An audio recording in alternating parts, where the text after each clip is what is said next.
वृत्ती जर असती तर तुझ्याही पादुका तुझ्याही चपला देवानं सांभाळल्या असत्या, सांभाळल्याच नसत्या, डोक्यावर घेतल्या असत्या, पण तुझी पात्रता नाही. ते झालं असं.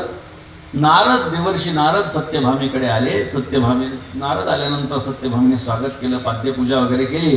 पाद्यपूजा वगैरे केल्याच्या नंतर ती सत्संगती त्यांची करू लागली. सत्संग दोघांच्या गप्पा सुरू झाल्या, भगवंताच्या विषयी गप्पा सुरू झाल्या. आणि सत्यभामेने विचारलं, हे देवर्षी मला एक प्रश्न पडलेला आहे, उत्तर द्याल का? विचार.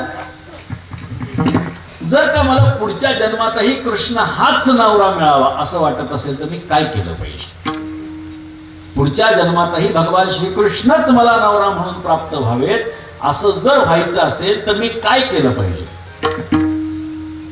नारदाने विचार केला, बकरा गठला. काही अवघड नाही म्हटलं. आता नारदांना सांगता आलं असतं की वटपौर्णिमेच्या दिवशी वडाला प्रदक्षिणा घाला, त्याला दोरा बांधा. स्त्रिया करतात ना वटपौर्णिमेच्या दिवशी, दोरे बांधतात आणि काय म्हणतात, जन्मोजन्मी मला हाच नवरा मिळतो. ते एकाने फार सुंदर सांगितलं. असं का म्हणे की स्त्रिया असं का मागतात की जन्मोजन्मी हाच नवरा मिळतो, असं का मागतात? त्यांनी सांगितलं, ऐकून घेणारा असा दुसरा मिळणार नाही म्हणून.